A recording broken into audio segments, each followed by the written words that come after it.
25 centavos ang presyo, farm gate price ng palay. So tinotal namin yung 19 million local production noong 2019 at binaylos namin dun sa farm gate price 2018. Kaya umabot ng almost 78 billion ang pagkalugi ng ating mga magsasaka. Kaya 3 years of implementation itong rice liberalization law ay all-time low yung presyo ng palay ng ating mga magsasaka. Pero dapat ugatin ng mga presentables ang pinaka-problema ng malawak na bilang ng mga magsasaka kung bakit palagi ang krisis, palagi ang kapos ang ating palagi ang kapos ang nililikha ng ating mga magsasaka. Hindi nila nabanggit na ang main na issue na kinakaharap ng ating mga magsasaka ay yung kawalan ng lupa. 9 out of 10 farmers ay walang sariling lupa. Sila ay tenant, leaseholder na napakataas ang renta sa isang hektaryang palayan. Despite yung 34 years of agrarian reform program ng previous administration, no?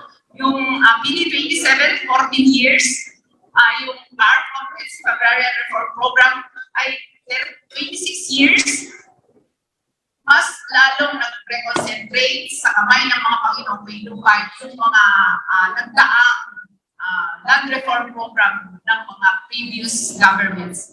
Yung kailangan bayaran, may interest yung bayad, yung amortization, tapos nagbigay ka ng lupa, babayaran, wala kang support subsidy, wala kang support subsidy, wala kang subsidized inputs, walang farm-to-market roads, walang post-harvest facilities. Lugi ang ating mga magsasaka. Kaya naisasanla nila o naibabalik dahil 3 years na hindi sila nakapagbayad ng amortization, automatic, no, may babalik sa Panginoong may lupa. Naririmata bakit palagi ang kapos yung ating nililikhang pagkain ng ating mga magsasaka. Yung mga magsasaka natin, 55 years ang average years ng isang magsasaka. Walang bata. Bakit? Ayaw ng kanilang mga anak dahil nakikita nilang lugi. Walang improvement. Wala din binanggit ng mga presidential candidates kung rural development, national industrialization. Wala, puro nakita nila mahirap ang magsasaka, nakita nila napakababang presyo ng kanilang palay, nakita nila na walang irrigation. Tama, walang irrigation. Meron tayong umaabot ng 3.13 million hectares kung irrigated. Ang nalalagyan lang ng irrigation ay 1.97 or 63% sayang. Hindi nalalagyan. Kung malalagyan yan, at least 2 times makapag-harvest ang ating mga magsasaka. Sa 80 kabals average yield per hectare, mas yung binikain ng ating mga magsasaka para sa pangangailangan ng ating mga mamamayang Pilipino. Don't worry, babalikan natin yung issue ng because I really wanted to discuss agriculture and food policy. So I have some specific questions actually yung mga binanggit ni Calyoni. Pero I'd like to hear also from Dr. Julie. General. Well, as a doctor, I concentrated also on the questions regarding the pandemic. But of course, all the candidates would mention what they presented dun sa pandemic response is what we have been also clamoring since the start. But what I would have loved to hear better is the pandemic is just a reflection of the years-long problem of the country in terms of the health system. It parang brought out what should have been in place. Even before the pandemic. No? So yung reflection lang siya. Makikita lang natin or na expose yung sa problem, malaking problem natin sa healthcare system. And since I am a community doctor, and also I am with an NGO since almost half of my lifetime, napakahalaga rin sa akin yung discussion ng economics. Why? Because we do not just treat people, we treat people. And the biggest question for me actually is, if you treat people and then bring them back to the same conditions that engender their illness in the same place, ano yung small? So napakahalaga sa akin na nasagot kanina. May mga sumagot naman. Some answered regarding food security, sa agriculture, MSMEs, because these are really the basic sectors that we have to concentrate on. And we expect the president or whoever will be in position to answer. Pero syempre, siguro, what I was looking for are more deeper, how you tie it up, paano siya pinagtahe, and then siguro, yung sagot pa rin dun sa, hindi porke nandyan na, yan na yung okay at tatanggapin natin. Bakit hindi pinag-usapan yung pagtaas ng sweldo? Kasi, iyan mo lang ba yan na 4-day work week o ano? Bakit hindi pinag-usapan yung usapin ng lupa? Ownership ng lupa yung problema kung pupunta ka talaga. And siguro maganda rin marinig yung sinasabi ng iba sa ilang candidates na they have seen or actually revelation nila when they go around. Pero sana, in practice and in policy and paper, mangyayari yun pag nakapunta sila sa posisyon. So that's for me. Thank you, Noel. Thank you. Well, first, I'd like to congratulate Comelec for putting this together. And I'd like to congratulate also the 9 brave candidates who came here and bravely put forward what they planned. I think that should only be expected for somebody running for the highest post in the land. Like you're applying for a job to the country. But Exactly. But if I may share my impression, I think what's really great about this conversation. Let me assert first that I'll call it a debate or a conversation. My general impression is that I'm really glad that agriculture and food security was put forward. It was put on top of the conversation. I'm really glad that we did. And will be highlighted the importance of the PiliPinas being our population. Also, just like Julie, I agree that the problems that we saw during this pandemic exposed problems, the crises that we've been having ever since. For example, they say, how much should we be investing, spending for healthcare?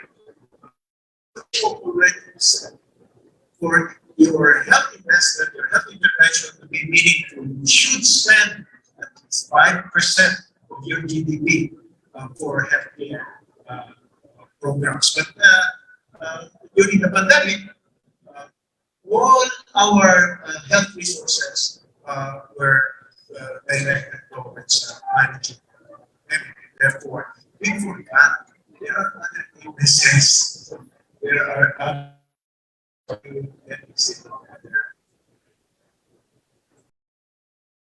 what Dr. Julie was what you're pointing out is that actually the candidates should be putting forth a holistic sort of solution to, it might be highlighted by COVID, by the pandemic, but it brings us back to very old problems as agriculture and food security and how we are underspending on those areas we should be spending.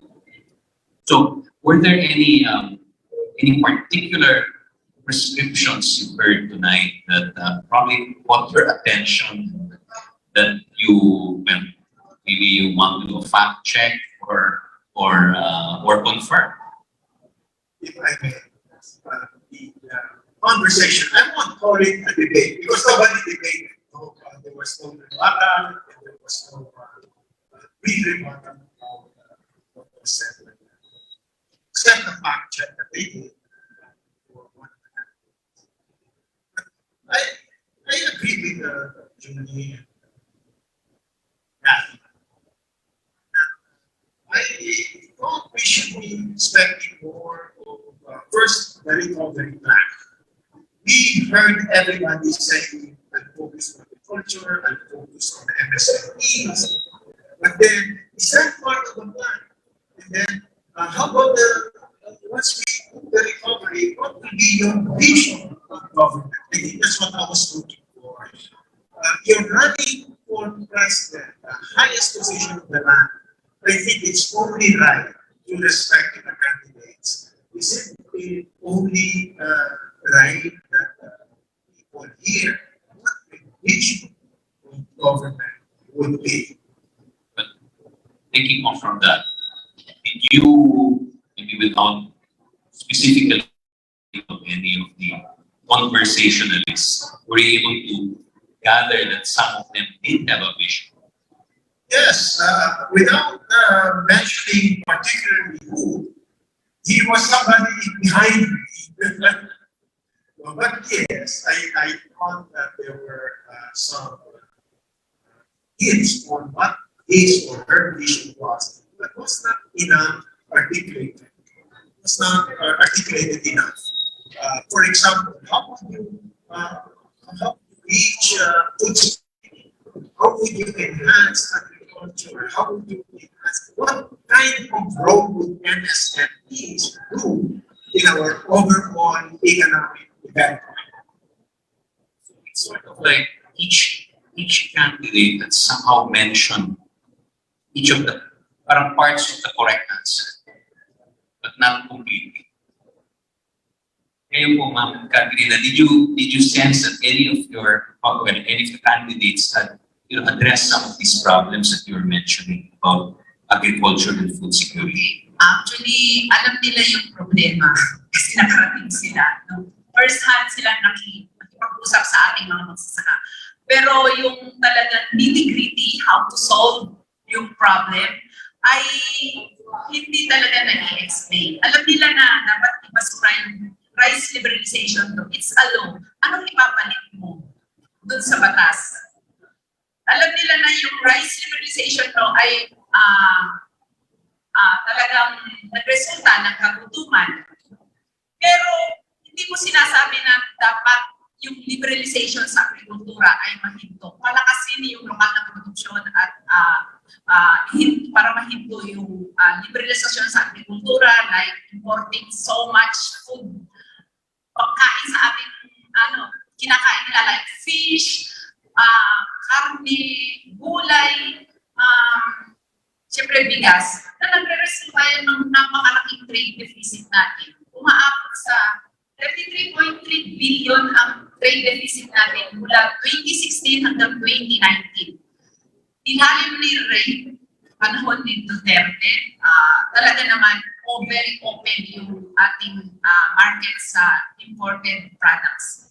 Hindi nila binigyan. Ang inaasahan namin ay, okay, palakasin natin yung agrikultura sa pamamagitan ng pag-boost, sa pamamagitan ng pondo. Saan natin kukunin yung pondo? Paano natin matulungan yung mga magsasaka para mapataas yung kanilang, yung presyo ng kanilang produkto? Paano natin ma-ensure yung food security kung ang presyo ng bigas sa merkado ay napakataas? So dapat malinaw yung intervention ng gobyerno dun sa mga problemang yan at ilalahad nila step by step kung paano nila isasagawa. It's the impression that many problems were mentioned, but not many specific solutions. Like this was also your impression. Yeah. Specifically in fact checking, for us in the health sector, it's very important to take note of the answers of specifically on how we will respond again if the surge comes sa pandemic. But of course, yung una namin gusto i-fact check is the dependence on the universal healthcare law. While it is already a law, we still have to look at UHC as part of the health sector reform agenda since the early 90s. This was implemented. Pero kung titignan mo siya, it's the same principle of private-public partnership in health. It's still the National Health Insurance Program. But the question remains, bakit mas mahal yung healthcare system pa rin ngayon? Hindi natutugunan. Yung budget, hindi siya humahabol. Yung health budget does not follow the health needs of the people. And of course, yung tanong pa rin is, marami pa rin namamatay na hindi nakikita ng doktor. yung health, human resources natin, year in and year out, may batas na for them, like the nurses, pero hindi na i-implement yung increasing salaries. So these are questions na even if we say we still follow the same formula, is it the proper way to go? So yun yung mga fact check for sa amin. Yeah. Does that mean these questions were not answered tonight? But it's also parang them saying that they will continue with the program. But they have to analyze further yung health system. So for us, although we say we can increase the hospitals, we can increase, we have other, in policy, we should check ano ba yung policies in health that have either engendered health inequity. Kung parang mas marami pa rin mga Pilipino may nahihirapan mag-access ng healthcare services. So yan ang mga tanong na kailangan nasagot din at mabigyan ng solusyon. When there was discussion on bill.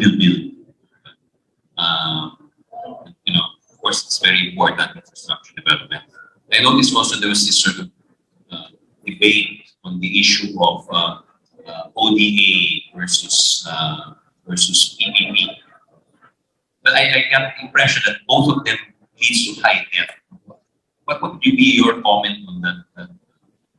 This sort of, what's the proper way to deal with the bill? Well, first, the debt issue is a major problem. Perhaps we will not see the problems in the next few months or not even a year, but when we start paying those debts and our income is not picking up, that will be a major problem. Also, if you related to what's happening in the world now, the Philippine peso against the dollar is being threatened with high risk currency risk natin. So we will be paying the same amount of debt with the peso that is not growing. So we will be burdened with so much debt. And I think that will be a major problem because that will cut into the funds that should have been spent for social services. That will be a problem. 13 trillion. I cannot imagine 13. Yeah. So even if we collect the 203 billion state tax, it's not enough. Oh, no. That's a minuscule amount compared to that. For me, personally, yung bill issue, mas naging focus siya or mas naging problematic nung time the last 2 years. Because out of the 5 trillion, I think that was almost ilang trillions was for bill. And yet, the pandemic response budget was so low, specifically for the health sector or dun sa health services and everything. So, talaga namin siya, we were complaining also na kailangan huwag mo din sa bill. You have to channel it into purposeful for the pandemic. Like hospitals for that. Pero kung kami din kasama sa bill. What are your thoughts, Noel, on the excise tax, the dealing with this whole issue of gas prices? The government is so afraid of losing 100 billion pesos. However, if because of the unstoppable increase in the oil prices, fuel prices, it might cause a few offices, companies, organizations to close, and then we start losing revenues from tax revenues that those companies will be paying. So you might end up losing more than 100 billion pesos. So to me, I think 100 billion pesos is a small amount compared to what we can lose if we let oil prices to go up and stop. To mention the inflationary effect. Right. Here, there's a nice and short conversation. We're coming near the end of our little round table. I'd like to hear some final thoughts as we conclude. What you thought about the debate? First, I think it was good, and I join you in congratulating the Comelec in holding this debate.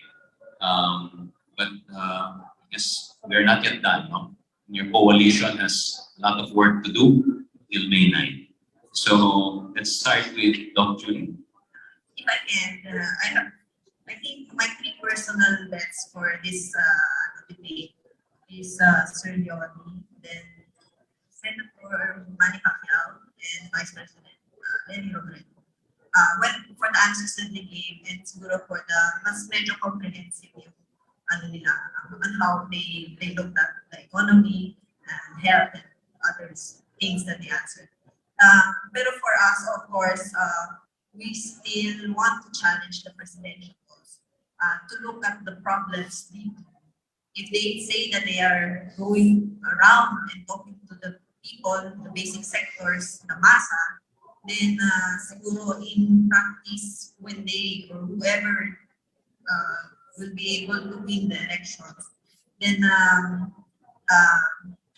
the barometer will always be the people. Listen to them and enough measures. Even if the measures are already there, we can challenge the measures. Be radical enough to institute measures that will truly help in the development of the people and of course of the health. Thank you, Dr. Julie. Ma'am Caterina. Okay, thank you. Actually, siguro si Calio D, no? And then si, pati si Manny Pacquiao, no?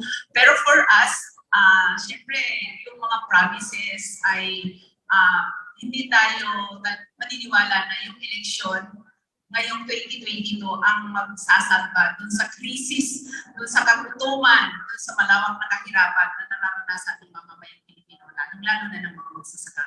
So, tuloy-tuloy yung advocacy namin para sa panawagan ng genuine agrarian reform, land to the tillers, and at the same time, meron kaming proposed bill para sa attainment ng ating food security through yung Rice Industry Development Act na meron itong 495 billion budget for 3 years at ang main na objective nito ay paunlarin ang ating industriya sa bigas sa pamamagitan ng socialized credit, irrigation development, support sa farm inputs at saka farm post-harvest facilities at yung pagpapalakas dun sa National Food Authority na bigyan ng malaking pondo, aabot ng 103 billion for 3 years para sa local procurement. Ensure na yung produkto ng ating mga magsasaka ay mabili ng mataas para hindi sila malulugi at hindi sila aalis sa pagsasaka. And at the same time, ensure food security through subsidized price of rice sa market. If the presidential candidates are only here to listen to you, sagot na nila yung problema ng agriculture. Sana. Pero we will continue to push for this. We will lobby, we will campaign, we will mobilize farmers and consumers para dito. Thank you. Noel? Thank you. If we listen carefully to all these candidates, looks like they will be working very, very hard. They will be busy. They will be very, very tired at the end of the day. However, I really